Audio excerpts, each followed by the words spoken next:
बताने का। क्यों? इतने आप रेप रोड हुआ पे नहीं है। बैठ सकते ना। सर, मेरे पति को जिंदा क्या जल्दी से?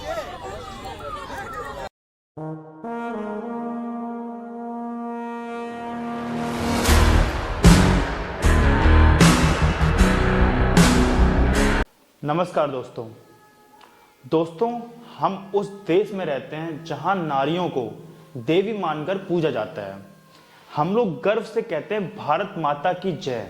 जी हाँ दोस्तों, लेकिन आज उसी भारत माता की एक बेटी पर पिछले 8 वर्षों पर जो अत्याचार हो रहे हैं, पिछले 8 सालों से वो बेटी अपने हक के लिए लड़ाई लड़ रही है।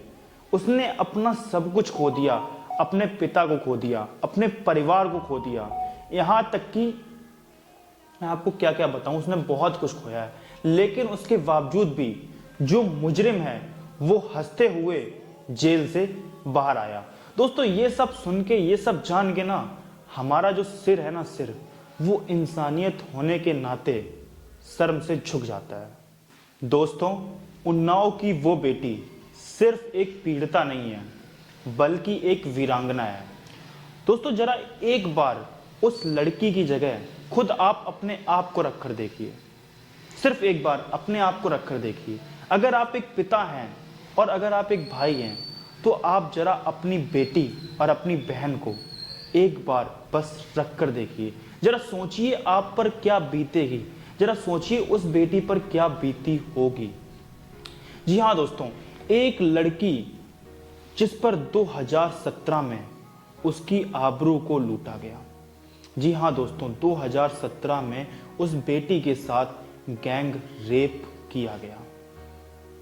जी हाँ दोस्तों, हमारे देश में, एक ऐसे देश में जिस देश में हम लोग नारियों को देवी समझकर पूजते हैं, उस देश में एक बेटी के साथ बलात्कार किया गया, वो भी गैंग रेप किया। जब उस लड़की ने अपने खिलाफ आवाज उठाई, तो जानते हो उसे बदले में क्या मिला? मैं बताता हूं। उसने अपने पिता को खो दिया, उसके पिता की जेल में हत्या कर दी गई। जी हाँ दोस्तों, जो मैं आपको बातें बता रहा हूं, वो सभी बातें मेरी सत्य हैं। उसके बाद उसने अपनी चाची और अपनी मौसी को एक्सीडेंट में खो दिया। जी हाँ दोस्तों, एक ऐसी बेटी, एक ऐसी लड़की जो पहले से ही पीड़िता थी, जिसके साथ पहले से ही दुष्कर्म किया गया, और जब उसने अपने लिए, अपने हक के लिए आवाज उठाई, तो उसकी आवाज को वहीं पर दबा दिया गया और उसके पिता की जेल में हत्या कर दी गई, और उसकी मौसी और उसकी चाची का भी एक्सीडेंट करवा दिया गया। और ये बात अभी पूरी तरह से खुलासा नहीं हुई है कि जो एक्सीडेंट कराया गया है वो क्या उसी मुजरिम ने कराया या फिर क्या बात है। लेकिन हाँ दोस्तों, उस लड़की ने अपना पूरा का पूरा परिवार खो दिया। मुझे तो आज बहुत खुद में शर्म आती है कि हम उसी भारत देश में रहते हैं। क्या ये वही भारत देश है जिसे कभी सोने की चिड़िया कहा जाता था? दोस्तों, हमारा वो देश है जिस देश में हम लोग देवियों की पूजा करते हैं, उनके चरण को छूते हैं, और हमारे देश में गैंग रेप हो रहे हैं। और सब लोग क्या है, बस सुन रहे हैं, देख रहे हैं, बस वीडियोस को प्ले कर रहे हैं। लोग बस देखना चाहते हैं क्या हुआ था, कोई आवाज नहीं उठाना चाहता है। दोस्तों, 2017 से लेकर आज 2025 हो चुकी है, और उस बेटी को अभी तक इंसाफ नहीं मिला है। दोस्तों, 2019 में जब कोर्ट ने मुजरिम को उम्र कैद की सजा दी थी, तो लगा था कि शायद हमारे देश में अब भी कानून जिंदा है। हाँ, एक बार लगा था कि हमारे देश की बेटियां जो हैं वो अब भी सुरक्षित हैं, उनके लिए कानून अभी भी बना हुआ है। अगर उनके साथ कोई दुष्कर्म या बलात्कार या कोई भी अन्य तरीके का अपराध होता है तो उनके लिए कानून अभी जिंदा है।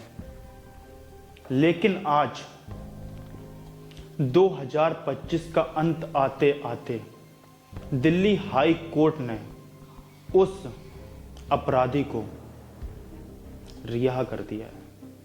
जी हाँ दोस्तों, उसे रिहा कर दिया गया है, उसे बेल दे दी गई है। उसे जो सजा मिली थी उस सजा को रोक दिया गया है, और उस इंसान को, उस मुजरिम को बेल दे दी गई है। उस समय कहा गया था कि ये आदमी ताउम्र अपनी पूरी उम्र भर पूरी जिंदगी जेल में बिताएगा। लेकिन आज 2025 का अंत आते आते उस इंसान को, उस अपराधी को जेल से बाहर कर दिया गया है, उसकी सजा को रोक दिया गया है। लेकिन जरा सोचिए उस बेटी पर क्या बीत रही होगी, जिस बेटी को कभी कोर्ट ने यह दिलासा दिया था। आज वही बेटी कोर्ट का दरवाजा बाहर खड़े होकर ताक रही है और मन में ये सोच रही है कि क्या मेरी जान की कोई कीमत नहीं है।